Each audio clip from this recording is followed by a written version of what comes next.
I think it's 6 o'clock, so why don't we get underway? That's good. Good evening, everyone, and welcome to the regularly scheduled meeting of the Beal Early Childhood Center Building Committee for Tuesday, November 12, 2019. First order of business is to, approve the meeting minutes from October 8th, 2019. Any comments or questions? If there aren't any, could I have a motion? So moved. Second. Those in favor shall signify by saying aye. Aye. Opposed, minutes are accepted. Item 3 is to review and act on the following bill schedules and warrants for vendor and expense items. Fontaine Brothers Incorporated requisition number 009, $1,216,461. Lamero Pagano and Associates, invoice 1717-1910 for $156,173. PMA Consultants LLC, invoice 04110-28, $71,877.25, and invoice 04110-29, $71,620. Any comments or questions on those four vendor expense items? If there aren't any, is there a motion? So moved. Second. Motion's been made and seconded to approve all. All those in favor shall signify by saying aye. Aye. Opposed, we're unanimous. Item 4 is to hear reports, review, and act on the following matters. A report from the owner's project manager. Good evening. So we passed out the 8.5 by 11 project financials update. No update to the total project budget for this month. The only update are the invoices and costs, which reflect the amounts that were in the previously viewed bills. MSBA, we're up to date on ProPay submissions. The only other item for MSBA was a budget revision request, transferring some eligible money from one bucket to another bucket of eligible money. Waiting to hear back from them. I believe it's going in today or tomorrow or next day.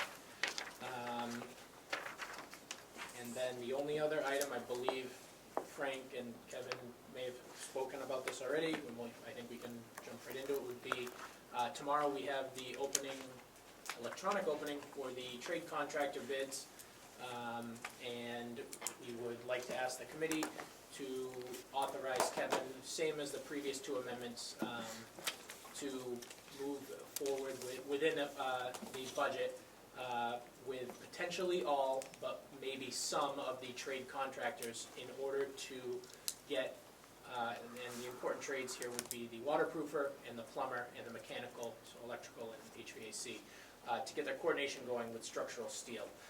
So if we don't have an issue with any of the trade contractors, we could potentially do all of them. If we had an issue with one or two of them, and we took a little time, we could do 3 or 4 of the trade contractors to get them on board as quickly as possible. So. And then, as we did in the past instance, bring back a full vote at our next meeting to reaffirm the actions of the manager. Correct. Is the committee comfortable with that action? I think it should be our standard in order to keep things moving ahead and keep them contracting with the requisite professionals. Everybody comfortable? Yes. Great, okay. So, Mr. Manager, do you want a motion, or are you comfortable with the sense of the board? I'm comfortable with the sense of it. Very good. Thank you. Okay, great. And I can provide one other update. I did speak with David Jr. and he. Who's David Jr.? David, he's not here. He's over right there. Really? No. Now they're toying with It's us. yours. You know, Dave Oh. Fontaine Jr. Oh, I didn't know he was a junior. Sorry. Yep. Well, who are you? This is Brian DePasquale. Oh, there you go. I was going to introduce him when we got There you there. go, all right. Very good. Nice to see you, brother.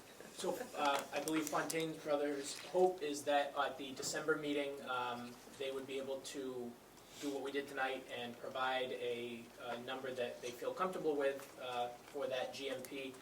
It wouldn't be to authorize the GMP. We're still going to be working through it. It's a lot of work to put that package together, and we're going to be working on it over the next month and a half. But I believe their hope is to bring that number they're confident in, and then ask you to authorize Kevin for the final GMP, most likely for that January 2021, January 20 meeting, but maybe sometime in between the holidays right there. But they're confident that they're going to be able to put that together with the help of LPA and PMA.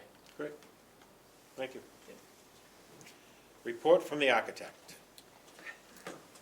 From our perspective, this project is going very well. We're attending the weekly job meetings.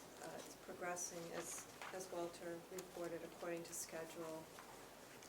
We are, as we mentioned, participating in submittal reviews, the finish selections, the furniture, furnishings, and equipment process, lead submittals.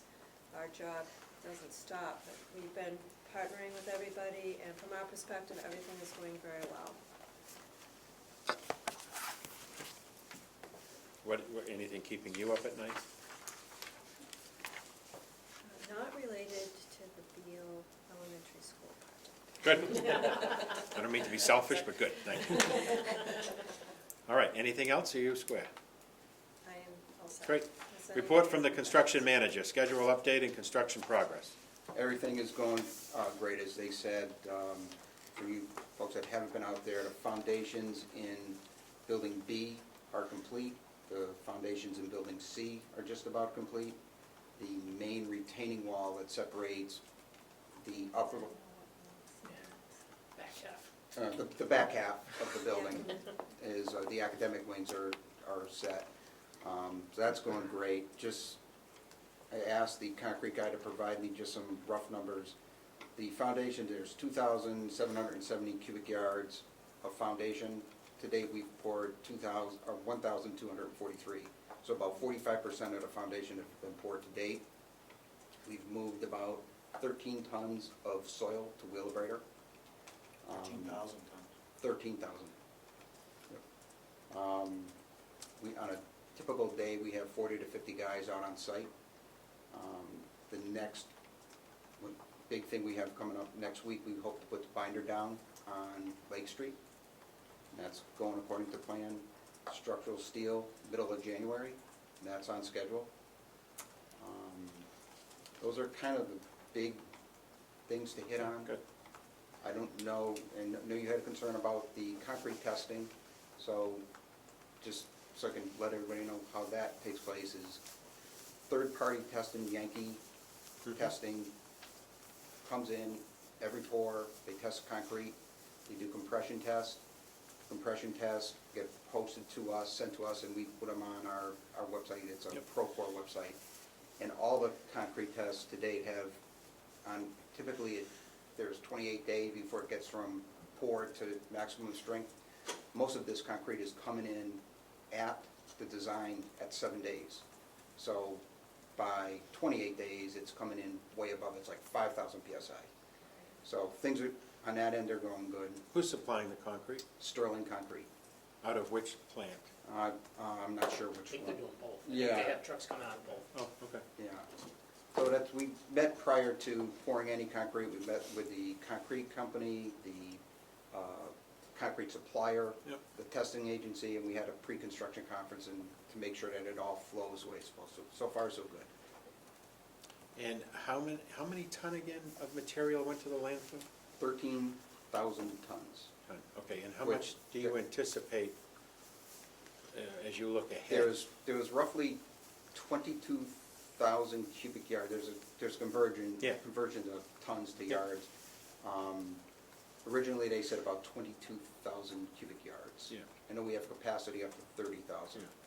Yeah. Okay. So we're good there. They've asked us not to bring any more, which is this year, because they're doing some construction work at the plant. Yes, I noticed that. So, and it's fine, We're that's done why on you the- see that pile is there, and we'll Right. deal with that in the spring. Good, So, good.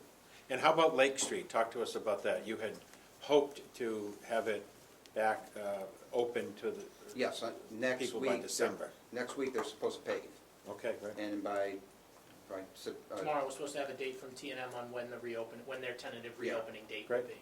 so that's going according to, the water line is in, the drains are in, it's ready to go. Good, thank you. And how much, when do you see the sidewalk going in? Oh, Next that's- spring? That'll be spring.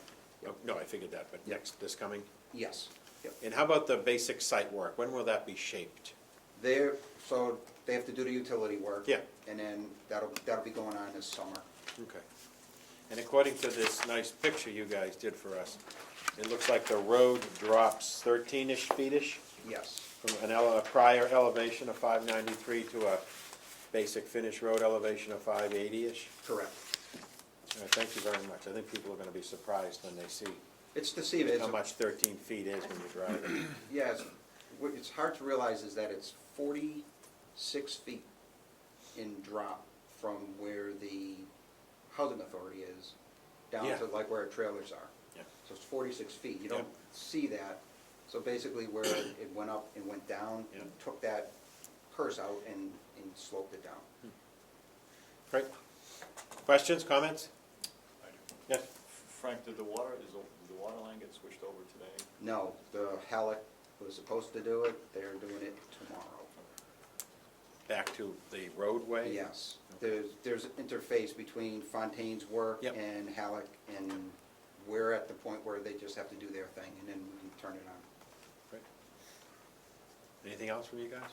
No, Just Ryan DePasquale, he's working with me, and our Fontaine team, and he's gonna be working on a project. Great. Questions, comments? Okay. Anything that's keeping you up at night that we should be concerned about? Well, Jim, I have a dog that you can have that keeps me up, and, I got my own dog, thanks. but no, this job is going very well, so, everything keeps me up though, Good. believe me. Good, good, good. All right, thank you. We'll move on to item 5, review and vote to approve and sign the project funding agreement budget revision, request number 001.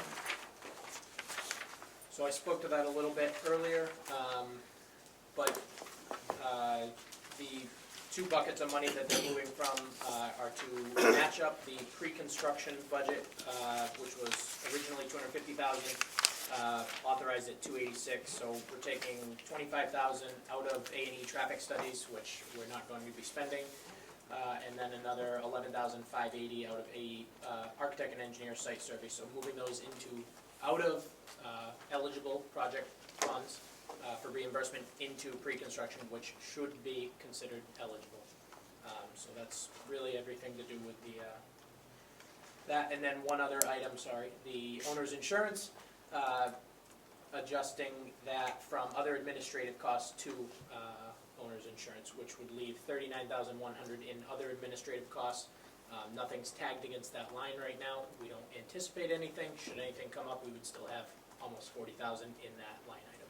What changed that in the first item, what changed that required the transfer, Walter? That was the execution of the pre-con agreement with Fontaine. So I think originally, prior to Fontaine getting on, the discussion was $250,000, Yep. and when executed, it was $286,000. Okay, very good. Pre-con, so. Questions, comments? No? Okay, is there a motion? Motion to approve? Second. Motion's been made and seconded to approve item 5, which is the project funding agreement budget revision number 1. All those in favor shall signify by saying aye. Aye. Those opposed, be unanimous. It seems that with the interim review of the manager, we will stick to our current meeting schedule, which would be the second Tuesday in December, right, Val? Yep. And it seems that way will play out into the next year as well, Val? Alright.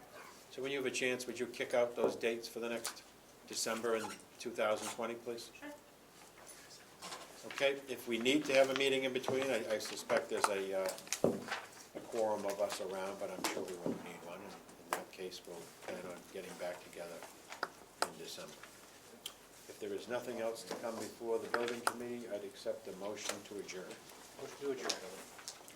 Second. Motion has been made and seconded to adjourn. All those in favor shall signify by saying aye. Aye. Those opposed, we are adjourned. Thank you all very much.